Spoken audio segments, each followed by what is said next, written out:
Maude Latour, me and Evan are so excited to talk to you because we're huge fans of pop music. That's awesome. Obviously, you're a fan of pop music, but Yeah. you're also a fan of reality TV. So we have so much to get into it with you. But I gotta know, how is this year feeling for you? Because it's kind of like your main pop girl moment. Oh my gosh, you're right. It's feeling crazy. This is my first official chat about the album, so we're gonna get into it. But it's feeling crazy. It's been like a dream come true, but also a little bit, it's the thing I care most about in the world, so like I can't stop thinking about it at every second. Okay, so you have released EPs before, but this is your first like album, and I'm imagining that the anticipation leading up to the release of your EPs was so exciting, but now that this is your first album, is it feeling any different? Totally. Oh my God, it's been my dream since I started making music to put out like a continuous body of work, and like really since I like first started putting out songs, like that has been my goal, and my fan base knows that. I've been actually like hyping up to this moment for so long that it's almost embarrassing like how much anticipation has been built. But yeah, I feel like it's the first project that is like completely a continuous story. It's like a thesis and it's contained in a bubble, and I consume music in album bubbles, and that's my favorite way like to fall in love with an artist, with to step into their world, and I hope I made a world for people, and I hope they like it. No, that's what we love about it, is because it is kind of like a start to finish situation. Totally. And with that, I feel, because like you said, your fans have been along the ride for you for so long. How do you maneuver being so open with them on social media while also being, guys, I have to save some things for the album, you know what I mean? Like, it seems like a very delicate dance. Yeah, definitely.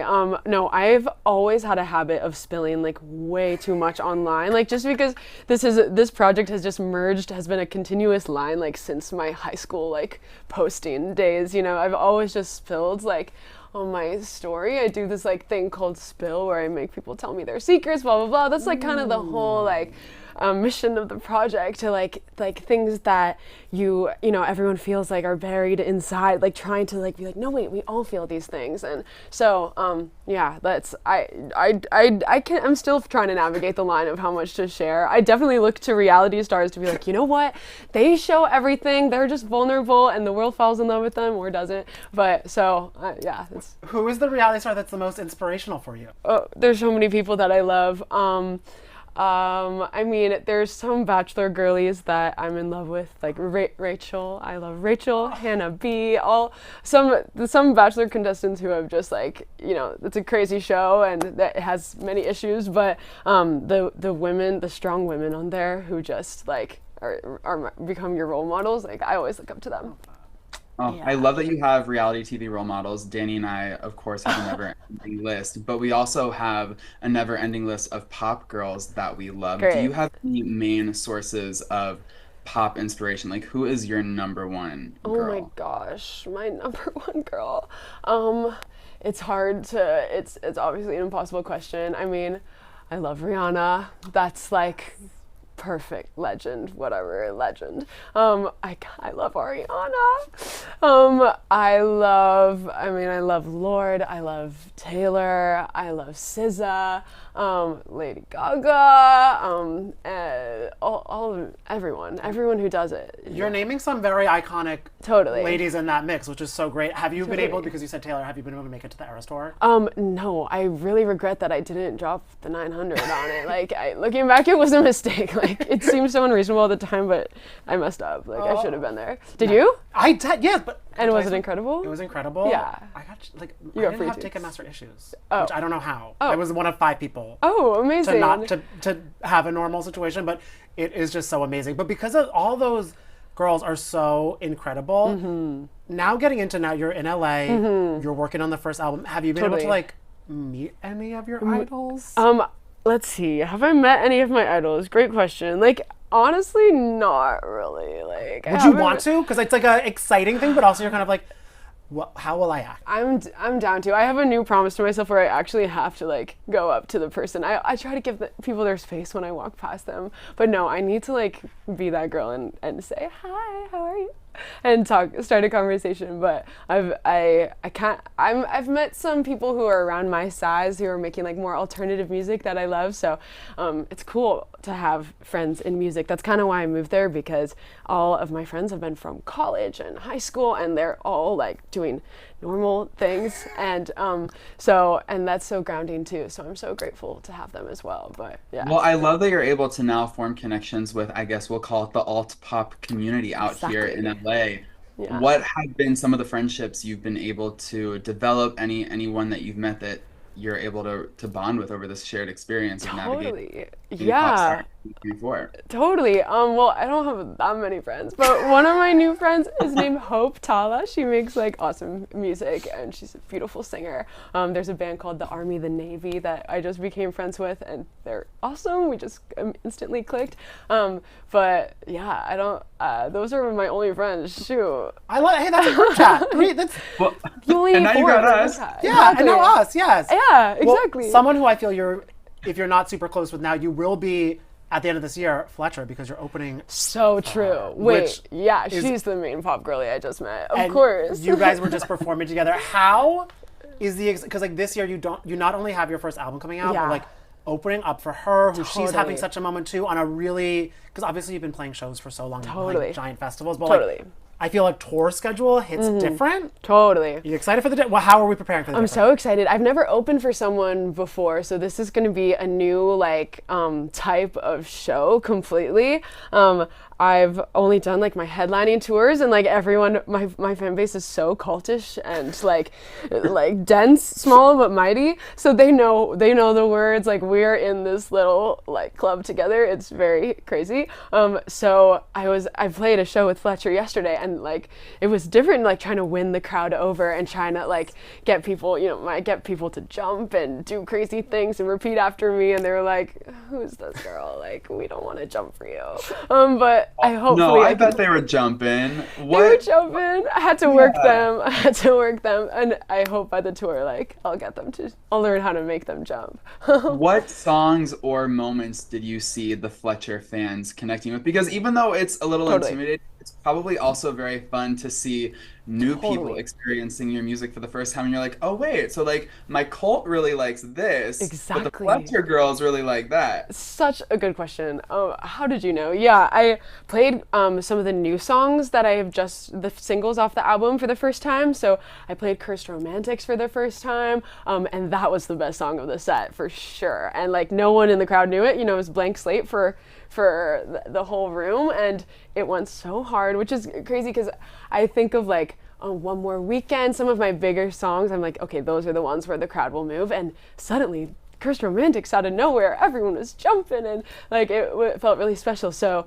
it's cool that like new music is going to take on that role. Like I won't always just have these older, bigger songs. Like there will be new songs that feel realer and more present, which I'm excited for. And I also think too, it must be such a great for an artist to kind of have those experiences more, because I feel like nowadays there are so many people where it's like they go viral, they're headlining, everything like that, but they don't have the experience to kind of be like, oh, I gotta work this crowd, or I gotta put it. It's kind of like a different type of like exercise almost. Oh my gosh, completely. I feel like I was, I don't know, post-college, I was like on this high of like, oh my God, now I'm doing music full time. This is life, wow.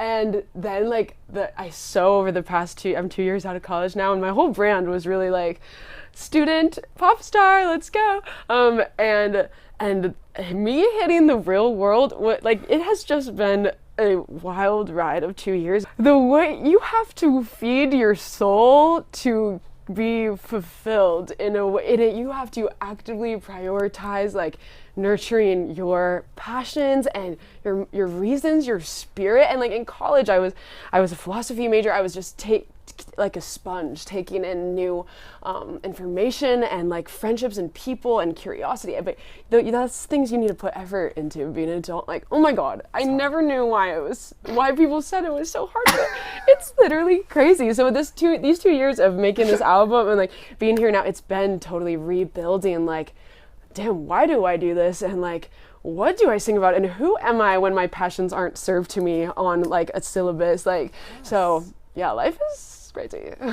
What have you learned about yourself over these past 2 years and creating this album? Do you feel like you've finally found yourself, would you say? Yeah, great question. I mean, totally the project of finding yourself is literally probably never done until the day you die. I've learned that, like, if I don't need to get out of bed, like, I won't, which is crazy, so that's life. I learned that my screen time will be the highest number she wants to be, like, and like infinite roses. Infinite roses, bruh. Yeah. But I've learned that, like, moving your body and going outside and exercise, like, can literally change your entire bloodstream. Like, who knew? It's unfortunately a lot of the things that you think are boring are actually like Totally. essential No, for life. yeah. Which is not great when you're like, oh, water, and walking, vegetables, all that like, stuff, which isn't all fun. that stuff. And I'm learning, like, that reading fiction. You can reading? forget to read and never read again. I have forgotten to read. Yes. Yeah, I know, but it's actually so fun. It's better than you would never say anything's better than reality television. But finally, I have another thing in addition to, because I finished my shows. What do I do next? Finally, I'm reading some books, and they're really good. So I'm trying to read more, and life projects, things like that. Yeah. Well, speaking of reading, I was reading some of your lyrics. Oh, and yeah. the lyrics on Sugar Water, the album, but also the title track. Because by the way, I love Sugar. I love the title track. Thank you. It makes sense that you named the album Sugar Water because Thank that song is so good. When you were writing the lyrics for this album, what would you say your main source of inspiration was? Yeah. Do you feel like lyrically you're in a different place than you were when you were recording the EPs? Yeah, interesting. I was definitely looking at this project as a full body of work. It's totally meant to be consumed as, like, one full concept. So I think I let myself, like, indulge in more storylines and, like, just be in a present moment to make a song. I think I always pack a lot of philosophy and life stuff into my songs, but I think this project tells that story through the whole project. Like, by the time you get to Bloom in the end, I hope you're, like, a different person than when you started. And so it's more of a larger like thesis. But the lyric writing, I wrote so many songs for this album. I wrote, like, over, I don't know, 60, 70 songs for it, and I've never, like, done that before.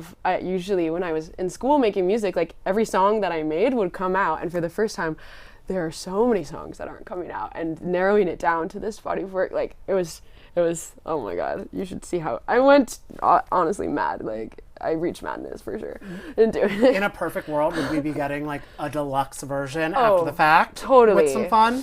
Yeah, I'm gonna make sure something cool happens. Either, after this one comes out, we'll immediately be plotting the next vibe. I feel also one of my favorite things when a deluxe comes out is that it's, like, an artist finds out that, like, someone who they're a fan of is a fan of them. Yeah. You know what I mean? Damn. So who do you hope listens to this new album and would be like, can we go on a song together?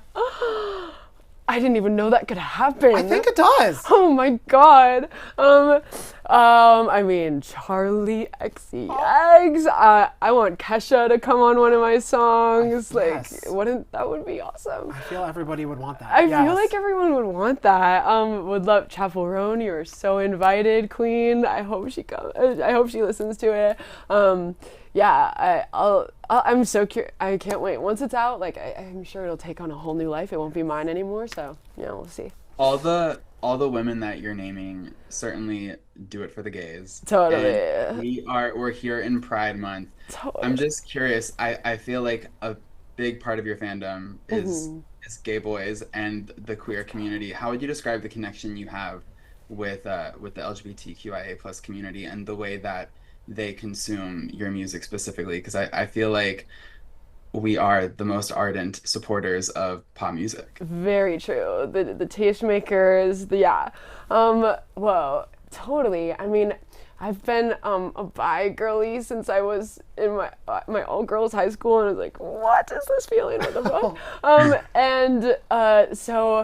But it's grown. I mean, it's taken on so many different phases in my project. Like, I think so many of my songs have always been about friendship, and it's like, it's mostly queer friendship that is like blurring and transcending like the lines of love, and like why is this friendship the most like important thing to me in the world? And so that's been a source of like so much of my music through the years. Like, what do I do with these huge feelings? And I think my queerness is in like my love for life and people beyond like bodies and everything. Like I don't know, I'm like pan, fluid, bi, whatever. Like I'm a soul person, and I think queerness is like art and music to me, of just like reaching for like breaking lines and like making something like eternal.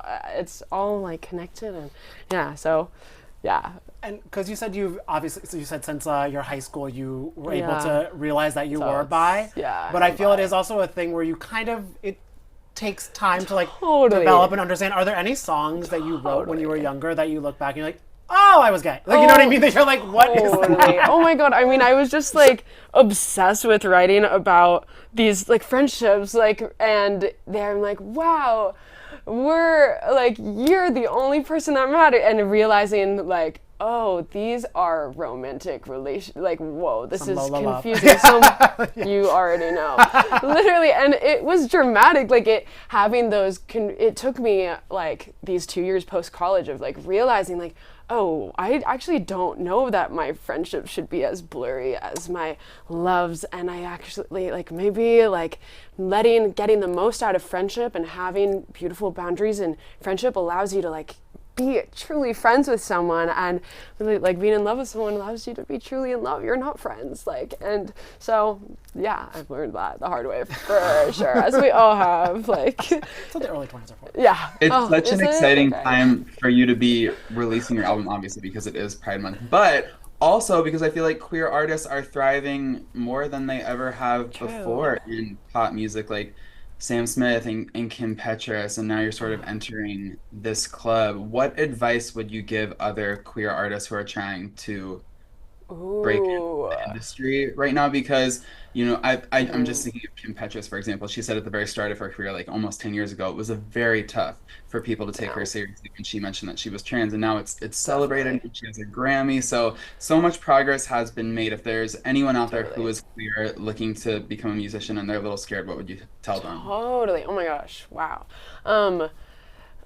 I would say, well, write so many songs, write about anything. Like, you don't have to write love songs. They can be friendship. They can be about like a feeling that is indescribable. Like, I think like with TikTok and Instagram, we want to I'm glad that when I started, I didn't know about like music promotion in the same way that it is right now, and you don't need to follow trends. The people who break through are the people who transcend the trends, and like, just like, if you need to nurture like your relationship to you and yourself, and your poetry is the purest part of all this. Nothing works without that healthy relationship, and like, it's between you and yourself in songwriting, and like that relation. Yeah, and when you have a terrible day, like, that's what music is for. Music is this like envelope that catches you in any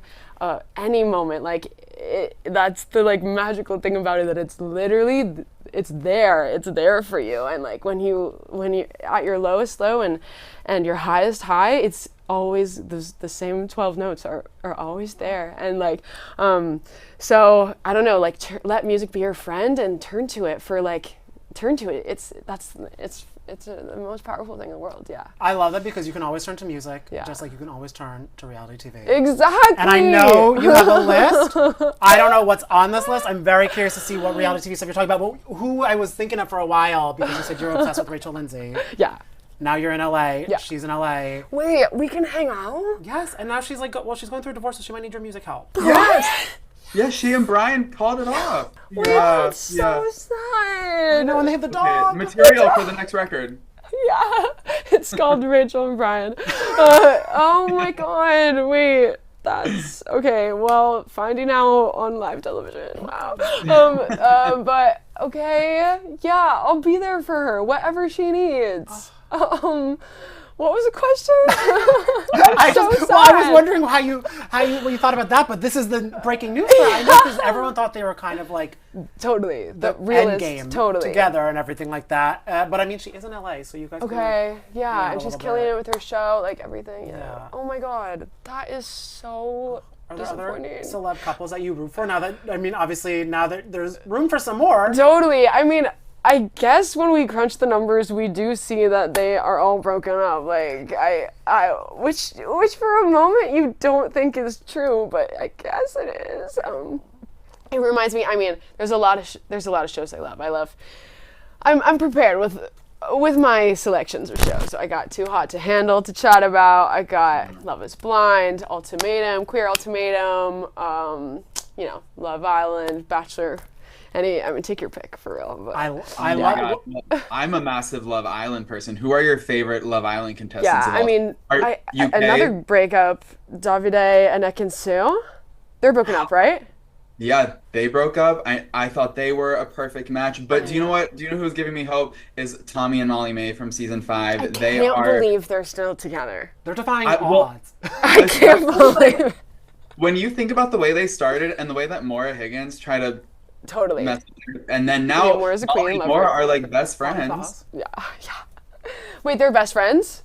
Yeah, Maura and Molly are best friends. That's so beautiful. I love when everyone becomes friends afterwards. It worked out for everyone. And I know you said you're behind on the Bravo, so you haven't watched Vanderpump Rules. Yeah, but a reason why you should is because Ariana Madix, the breakout girl from there, is going to be the new host of Love Island USA.